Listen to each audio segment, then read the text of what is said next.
mga kapag-asa. Aantayin natin dito yung kaibigan ko, no? Yung kaklase ko sa classmate ko at matali kong kaibigan, no? Antayin natin. Di ba sabi ko sa inyo, mag-aalaga na ako ng mga manok. So, bumili tayo ng manok sa kanya, ng mga sisiw. So, hopefully mapalaki natin yun. Kaya abangan natin mga pag-asa.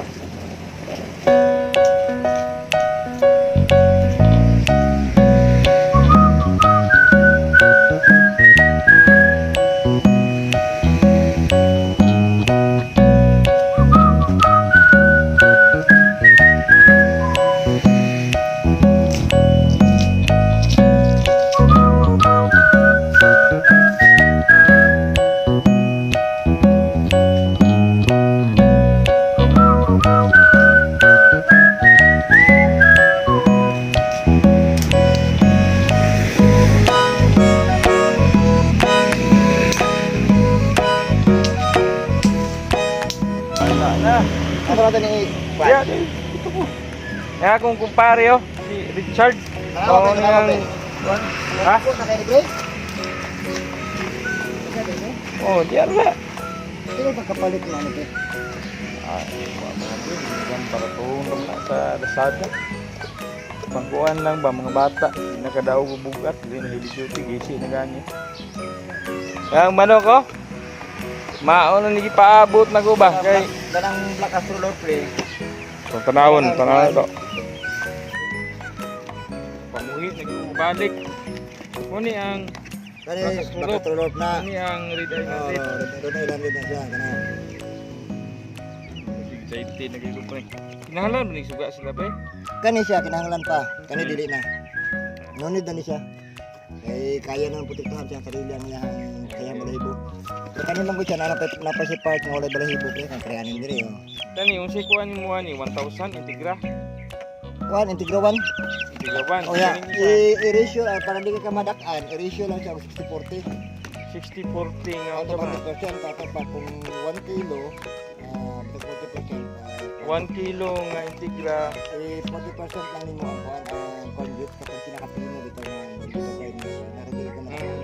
Halo lang siya. Ayo siya ang sa kilo sa integra 40% niya. dili ang conduit ang 40%. 1 kilo ang Ang ato ba integra. auto ana. Kani integra to ni. Kana integra to man haluin na po na siya katong dako bitaw. Aron di ka madakan pero pwede. Dako nga unsa man. Katong segunda sa kuan kay naman popcorn katong segunda nga gamay na dito. Kani congrats kani crab corn. Katong kaduhon. Segunda aning congrats. Oh, katong dako gamay sa congrats. Pero pwede na ko Japon i-ano nimo siya i-pure Pero unsa man na siya bre? Unsa man na interviewon man ta ka bre. ay ko Bre, ang kuan mo na kanang sa padako lang siya. Ini mo nga 60 40 ba? Ang isa ka kilo sa integra 40% sa congrats. So mas dako ang integra. Oo. Okay, kuha na pre. Tapos ang trabaho man gud sa ano pre sa Ilocos is magpasiksik siya sa kama. Yang unod dito. Dili siya lutay. Kaning astrolo pre, kuan gyapon ni, liing gyapon ni o pang-meat yun ni. Liing man gud tanan pre. Sige. Mo itlog na siya. Mo ano gina siya ang Kay difference. numduman ako tong kabir mo gud pre, pang-meat ra gid to. Meat tong kabir sa una, kabuhi ko kabir sa una. Pero ano to siya pre? Ang kabir man gud is mo to siya pinakauna nagawas din sa mo to yung pinakauna. Chicken. It is chicken. Nakabuhi ko ato although daggo gud siya pero last ay yang karne pre, kundi lang gid mo timplahan og sakto. Oo, kay ano man siya. Pero hubog po siya karne, murag gyapon siya. Kani man gud siya pre, ang kaning back astrolot pre, nigdakuan na niya pre.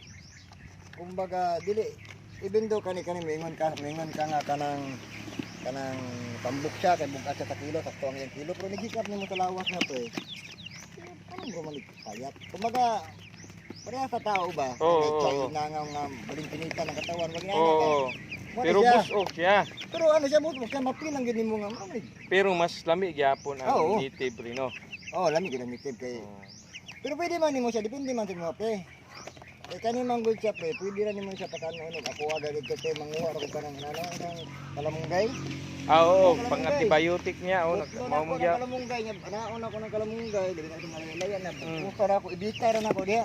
Oh, yung nanay gyapon style atong kung Ibitay mga ra nako diha, shamu. mga tangkong, mga dapaindi ka na mga pinanit nila. Katong makuha diri, shamu to siya uguan sa una, shamu kanang native, busbait na nato ba niya. Oh, kadugayan nga ni Alman akong misis kay yung malagaan kay kaya na yung mga bata. Iyaw na ko eh. Iyaw na ko. Yan ang trabaho. Ayan sila mga kapag-asa. Yan yung mga Rhode Island Red natin, no? So nakakulong na sila ngayon dito sa bago nilang kulungan.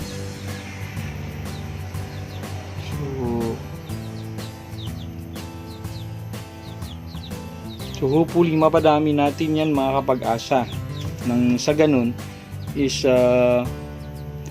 magkaroon tayo ng dagdag, no? Dagdag na pagkain kagaya ng mga itlog. Kasi madalas nga mga kapag-asa yung kinakain ng mga anak ko mga itlog. So ito, pag nangitlog at ito God willing mga kapag-asa, mga organic egg ang magiging production nila, kaya healthy siya, no? Healthy na itlog. So hopefully mapaitlog natin sila at mapadami na din. So ayan,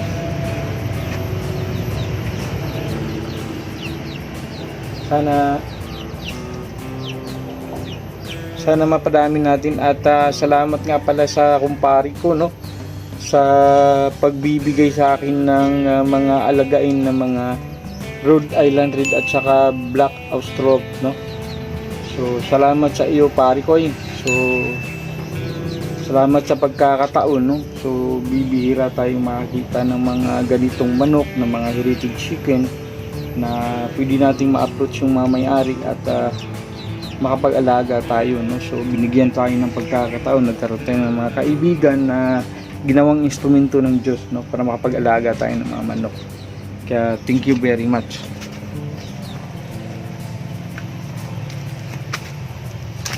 Ang buhay natin guys, bawat araw mga pagsubok yan, no. So di natin alam kung ano yung sinimulan natin, kung mag-click siya, di natin alam yun. Pero kung nagsisikap naman tayo na gawin kung ano yung nararapat, so tulungan tayo ng Diyos, no. So ayan, yung sabi ko nga pala sa inyong kulungan mga pag-asa, no, na lilinisin natin ito na, no. Kinuha na namin yung ibang mga, ayan, nakikita nyo, nilinis na natin pero hindi pa lahat. Kumbaga yung inuna muna natin yung mga kahoy na nandito at saka yung mga tambak na yung sabi ko sa inyo na refrigerator na ginawa ko kung tab na nag-aalagaan ko ng isda na. So ayan, wala na dito. So itong mga net na to din guys, ayusin ko, no, kasi sira na siya sa tagal ng panahon na hindi ko siya nalinis, no. So hopefully maayos natin to, kasi pag lumaki na yung mga manok na Black Australorp at saka Rhode Island Red, so dito natin sila kumbaga aalagaan na spray range, no. Ito yung magiging free range nila. So katulad nung dati na dito ko inalagaan yung mga manok at saka mga pato ko, no. So hopefully malinis na natin to lahat in the future para safe yung mga manok natin mula sa mga bacteria at saka safe din sila mula sa mga predators, no? So yung mga na kasama na rin yung mga tao, no? Na minsan kasi ang nakakainis kapag may inalagaan ka tapos nakatakas yung inalagaan ng manok, so iba na yung kumain, no? So nangyari na sa amin yan noon, no? Nung nag-alaga ako ng mga manok na free range. So yung iba hindi na nakakauwi, guys, kasi lalo na yung mga tinatawag nating kabir, no? Hindi na sila nakakauwi kasi parang naglalakad lang naman yun, hindi nakakalipad. Kaya pag napulot ng tao, wala na, niluluto na nila. Kaya ayaw nating mangyari uli yun. So itong ginawa natin, naglagay tayo ng free range net, no? So ito yung kung naalala nyo dun sa mga past videos ko, especially nung pandemic, guys. So ito yung ginawa ko, ayan, no? So padadamihin natin ulit ang mga manok dito, guys, God willing, no, sa tulong ng Diyos.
cage. Ayan. Black Astrolorp. So, ayan, pinainom na natin ng tubig mga kapag-asa, no?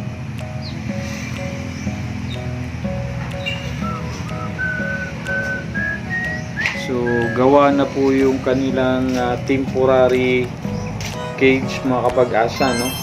Paglaki nila, bibitawan na natin sila dun sa kanilang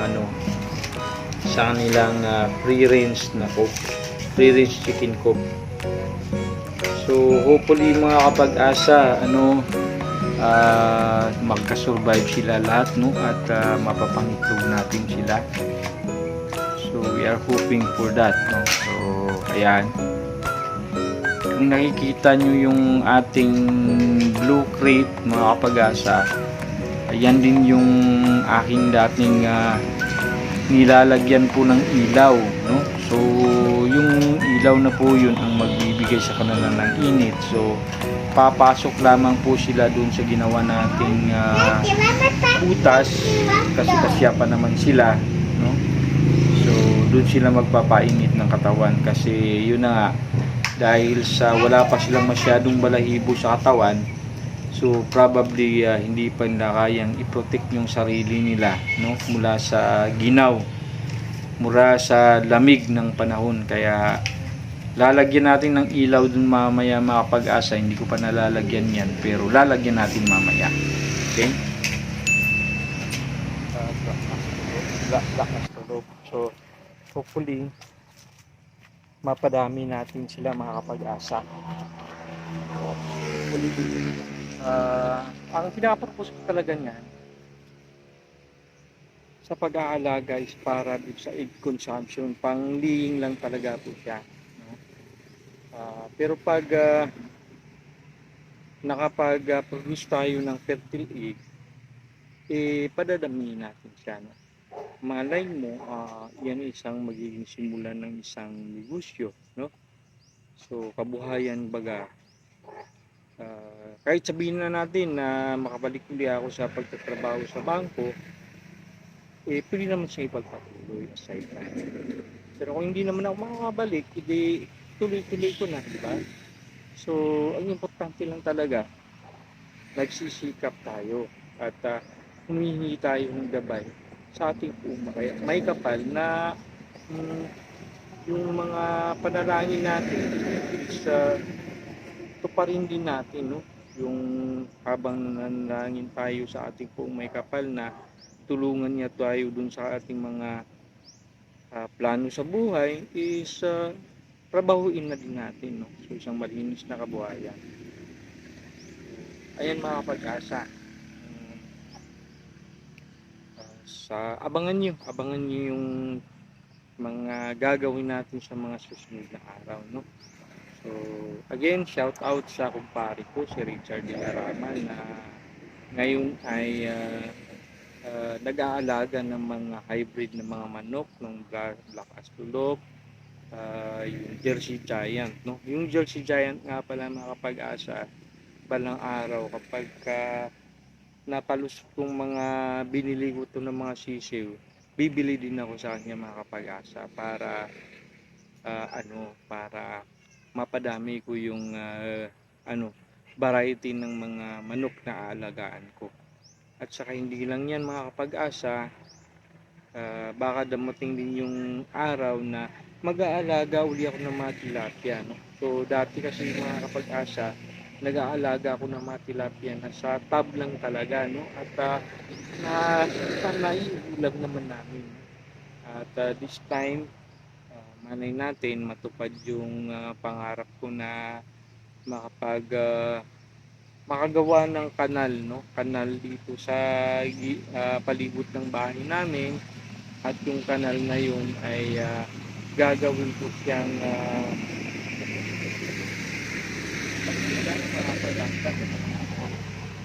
so yung kanal na yun ay gagawin ko siyang kumbaga pag-aalagaan ko ng hito, no? So malay natin baka balang araw, no? Kasama yun sa plano, but din again hinay-hinay lang, hindi pwedeng pagsabay-sabay natin, lalo na kailangan natin ng budget sa mga bagay-bagay na yun na gagawin natin, no? At dito rin malay natin na makapili ako ng isang limited na kambing, no? Isang pares ng limited na kambing na adagaan, no? Kumbaga, ah, meron naman tayong nakikita dito na mga damo, so dun malay natin baka kahit yung tinatali natin, kumbaga libangan lang talaga, hindi naman pangnegosyo, no? Pero kung pagdating na araw is pwede natin siya maging magawang pangkabuhayan, di nasa sa Diyos na yun, no? Kung mangyayari. Kaya salamat sa mga pagsama nyo, mga kapag-asa. Sasabihin ko sa inyo, habang may buhay, may pag-asa, kahit ano man yung maging kapansanan natin, magtiwala lang tayo sa Diyos, mga kaibigan. Huwag tayo masyadong nagtitiwala sa sarili natin, no? Magtiwala lang tayo sa Diyos at humingi tayo ng pag-asa sa Kanya. Huwag tayong mawawalan ng pag-asa at basta-basta na lang natin tatanggapin at malulugmok na lang tayo habang buhay, no? So habang buhay, kahit nga yung mga wala ng mga kamay at paa, nagkakaroon pa ng pag-asa, no? So huwag natin gagawin na magdilim yung ating pag-asa, masama yun, no? Ayaw din ng Panginoon natin. Gusto ng Panginoon at mahal na sa isang tao ay lagi tayong nananalangin sa Kanya at lagi tayong nagtitiwala. Kaya magandang buhay, mga kapag-asa. Maraming salamat po.